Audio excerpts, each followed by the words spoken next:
do 6 ao 9, Evangelho de João 13, do 6 ao 9, diz assim: chegou-se a Simão Pedro, que lhe disse: Senhor, vais lavar os meus pés? Respondeu Jesus: você não compreende agora o que eu estou lhe fazendo, mais tarde, porém, entenderá. É a NVI, né, Felipe? Então tá bom. Disse Pedro: não, nunca lavarás os meus pés. Jesus respondeu: se eu não os lavar, você não terá parte comigo. Respondeu Simão Pedro: então, Senhor, não apenas os meus pés, mas também as minhas mãos e a minha cabeça. Amém? Feche os seus olhos, fala com Deus. Você saiu da sua casa hoje, veio até o templo, veio até a casa do Senhor, porque você veio buscar algo de Deus. Conta para Ele agora aquilo que você precisa. Pai, fala conosco nessa noite através da Tua palavra. Dá-nos, Senhor, um renovo espiritual nessa noite, Pai. Dá-nos a Tua direção, dá-nos o Teu propósito. Nós oramos em nome de Jesus. Amém? Amém? Qual é a circunstância? Eu gosto sempre de situar onde é que nós estamos, né?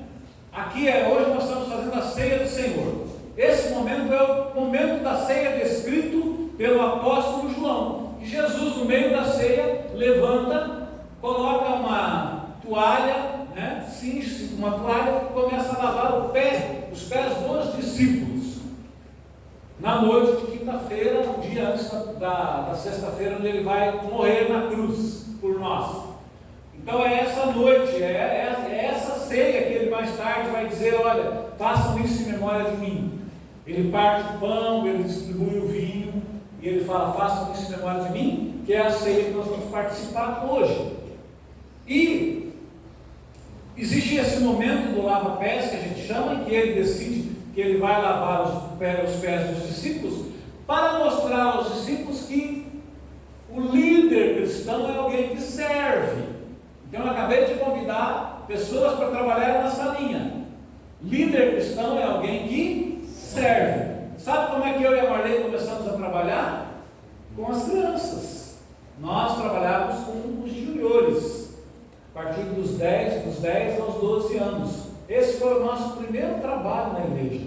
Nós trabalhávamos com essas crianças, dávamos aula para elas, dávamos discipulado para elas, cuidávamos delas.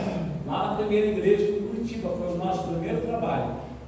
Então, Jesus veio mostrar, justamente através desse gesto do lava-pés, de que o líder cristão é alguém que serve. E nós estamos desafiando você a ser um líder que serve através do ministério infantil. Você pode servir através de vários outros ministérios, mas eu quero dizer uma coisa para você aqui. O pessoal do louvor, se ficar bravo comigo, depois a gente faz coração limpo, né? Não tem problema.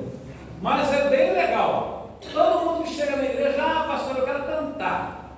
Ah, pastor, eu quero cantar. Ah, pastor, eu quero cantar. Quando não tem aqueles que querem pregar, né? Ah, pastor, eu quero pregar. Eu estou fazendo o curso bíblico, porque eu já preguei não sei onde, então eu quero pregar. Todo mundo gosta de subir aqui no púlpito. Mas eu acho que o melhor trabalho para você iniciar é fazendo alguma coisa que ninguém veja, sabe? Porque se você faz algo que ninguém vê, Deus vai te recompensar, Deus vai te abençoar. Precisamos de uma equipe de louvor? Sim. Temos uma boa equipe de louvor? Sim. Precisamos de diaconistas que ficam na porta? Sim. Precisamos de um pastor que pregue? Sim. Mas também precisamos muito de pessoas que trabalhem de maneira anônima, que sejam abençoadas por Deus. Eu gosto muito de um texto que fala assim: que quando a tua mão direita sabe o que a tua mão esquerda faz, ou quando as pessoas sabem o que você fez de bom, significa que você já recebeu o seu galardão. Então, se você faz alguma coisa, como eu estou aqui, por exemplo, agora, estou pregando, aí no final do culto vem meia dúzia de pessoas: ó, pastor, que palavra abençoada, ó, pastor, que palavra boa. Eu já recebi o meu galardão de vocês. Agora, se eu faço algo que ninguém vê, eu recebo um galardão de Deus. E aí eu tomo muito cuidado com os meus testemunhos. Por exemplo, você vai perceber que normalmente eu dou testemunho de coisa errada que eu fiz, não de coisa certa, Leandro. Por quê? Porque as coisas certas que eu faço, eu não conto para ninguém, porque eu quero receber o galardão do Senhor. Se eu conto para você, porque eu fui legal, eu fiz tal coisa, abençoei tal pessoa, você fica feliz, né? Fala, que legal, ou até bate palma, tal, né? Eu recebi o galardão de vocês. Se eu fico quietinho, eu vou receber o galardão de Deus. E eu prefiro receber o galardão de Deus, né? Esse texto está na Bíblia. Se você não sabe onde está, dá uma procurada que você vai achar. Palavras de Jesus. Amém? Amém. Então, aí o testemunho, pastor, não, o testemunho é bom para edificar a nossa fé. Testemunho, quando você recebe uma bênção do Senhor, é bom você contar para que isso edifique a fé dos outros irmãos, para que eles pensem assim: não é só a Lu que ganha, que ganha a bênção de Deus, não é só a Valdete que ganha a bênção de Deus, não é só o Gilmar que ganha a bênção de Deus, né? Todo mundo ganha a bênção de Deus, então conta. E ele pode pensar assim: então eu também posso ganhar.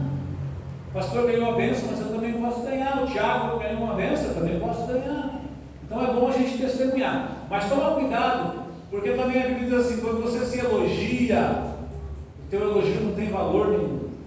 Quando eu falo que eu sou bom, que eu sou legal, que todo mundo gosta de mim, que eu sou bacana, como dizia meu ex-gerente, que eu sou batuta, né? Você é um cara bacana, você é um cara batuta, ele falava para mim, né?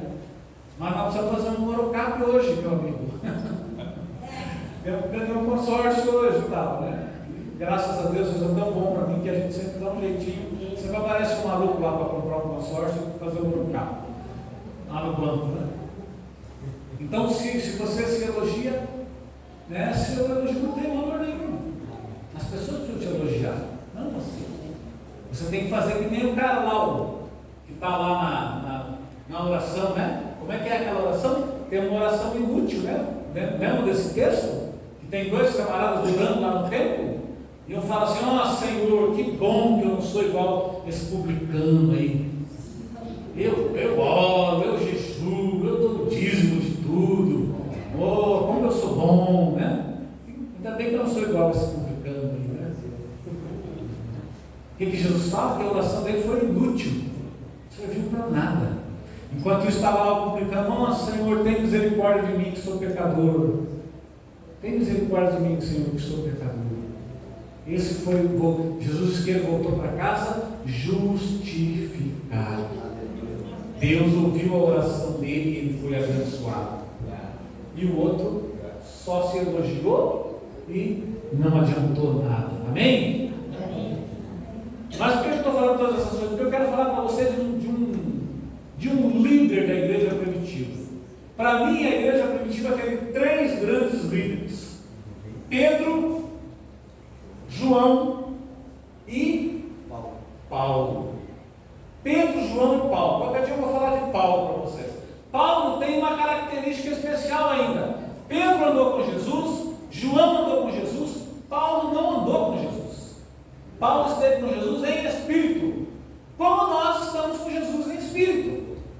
Então nós somos muito mais parecidos com Paulo que com Pedro e com João, no sentido da nossa circunstância, porque nós não caminhamos lado a lado com Jesus.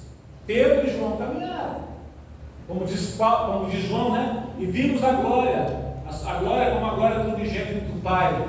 Vimos os céus abertos e os anjos de Deus descendo sobre a vida dele. João fala isso de Jesus, mas Paulo não. Mas hoje eu quero falar sobre Pedro. Pedro, que era um camarada, que é um dos grandes líderes da igreja primitiva. Tanto que a igreja católica, quem já foi católico aí, levante a mão. Quase todo mundo. Eu já fui católico também, fui coroinha, né? Era comentarista na missa. E eles dizem que Pedro foi o primeiro papa, né? O primeiro líder da igreja católica é o apóstolo Pedro. Então Pedro foi um dos grandes líderes da igreja primitiva. E Pedro tem algumas características que eu queria ver com você nessa noite, para incentivar você, desafiar você a encarar, ser um líder cristão também, como Pedro foi. Primeira característica do apóstolo Pedro: está lá em Mateus 14, não precisa colocar, Felipe, se você quiser colocar, Mateus 14, 28 e 29.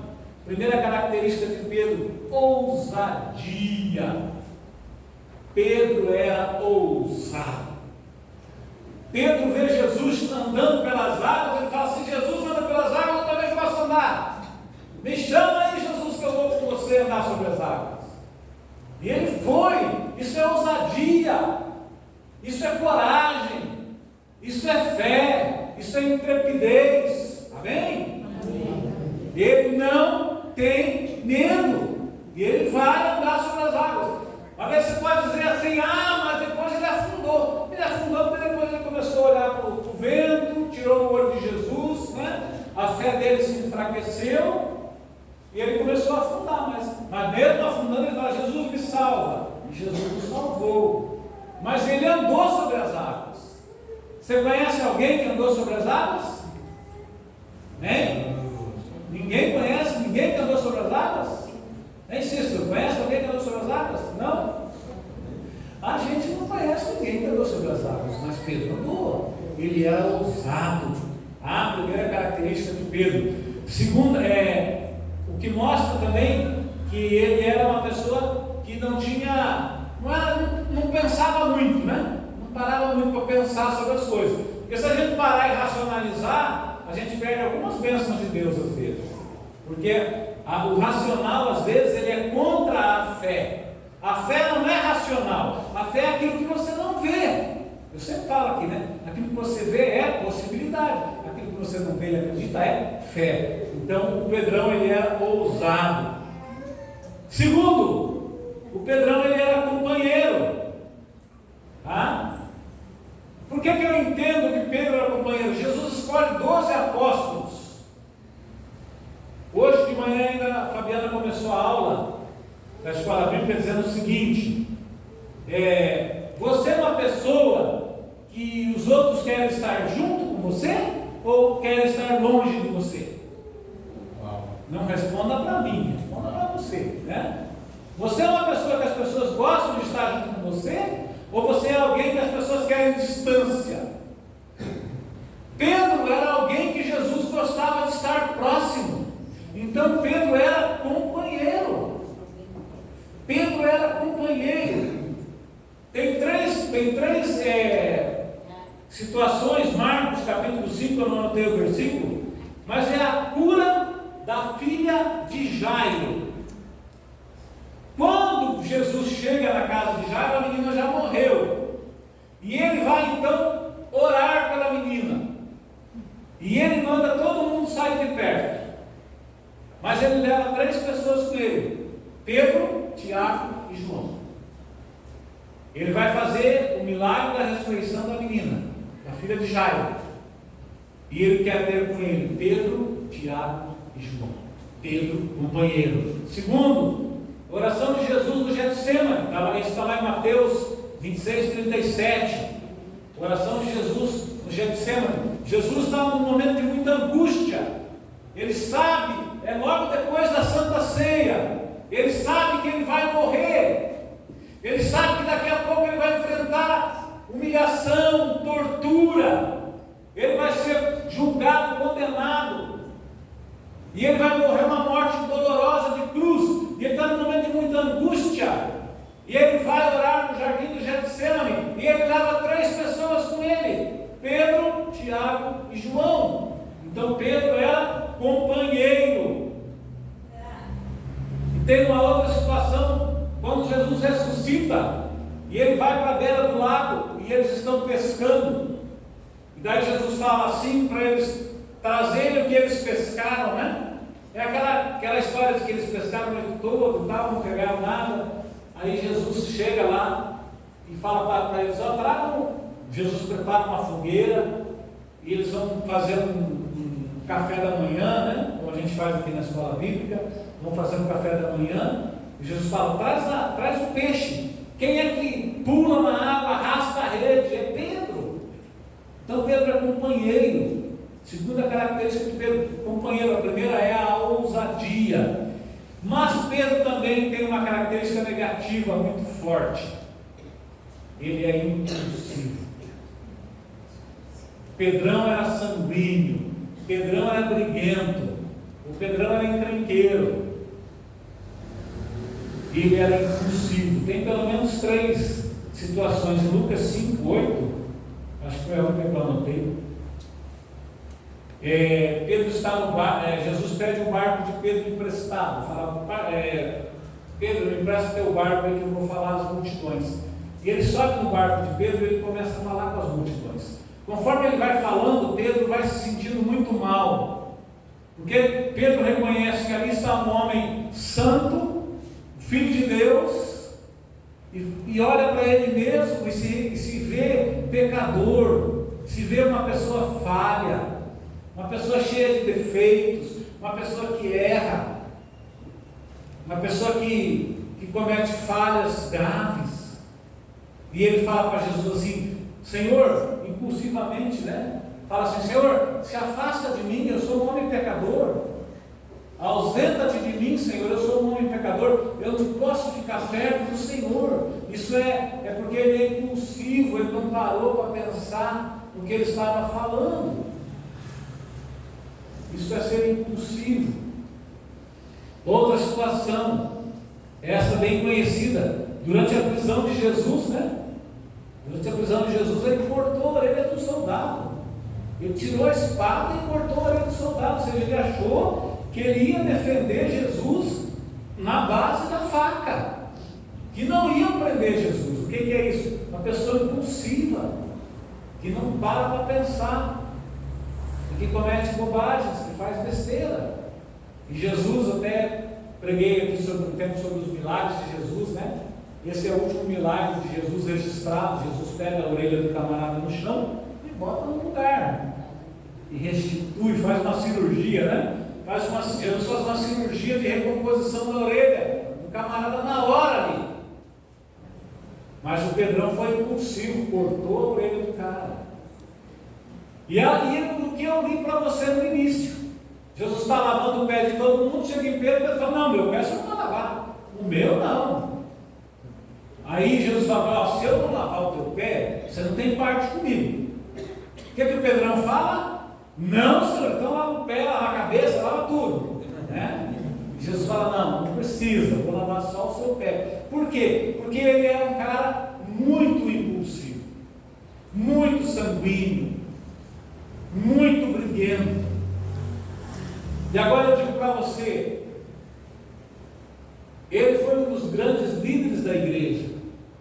E talvez às vezes você olhe para a sua vida e você fala assim: eu não posso trabalhar no reino de Deus, porque eu sou uma pessoa muito falha, eu sou sanguíneo, eu sou briguento, eu sou encrenqueiro, etc, etc, etc. Meu querido, o Espírito Santo molda você.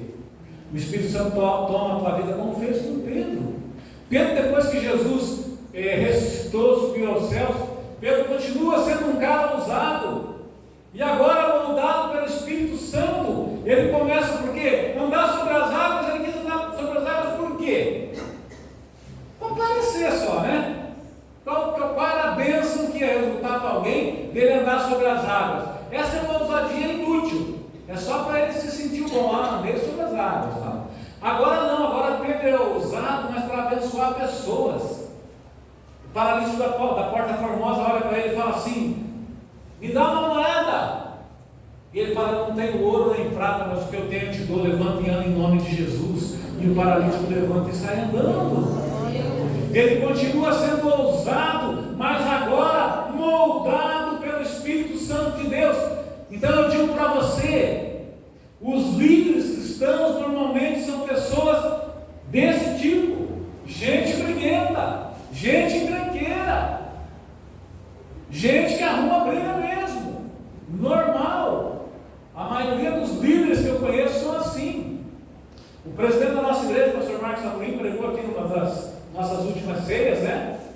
Ele fala, hoje de manhã nós estávamos falando da escola bíblica, a gente dá outra face, né? Ele fala: não bata em mim, porque você vai levar. Eu não sou desse que dá outra face, não. Né? Ele fala: eu sou baiano briguento. Né? Lógico que Deus vai moldando, Deus vai nos moldando, e Deus vai moldar você. Então o desafio que eu quero deixar para você nessa noite é: venha para o reino de Deus, trabalhar no reino de Deus, ser usado no reino de Deus. Deus não nos deu espírito de timidez, mas de ousadia. Seja ousado.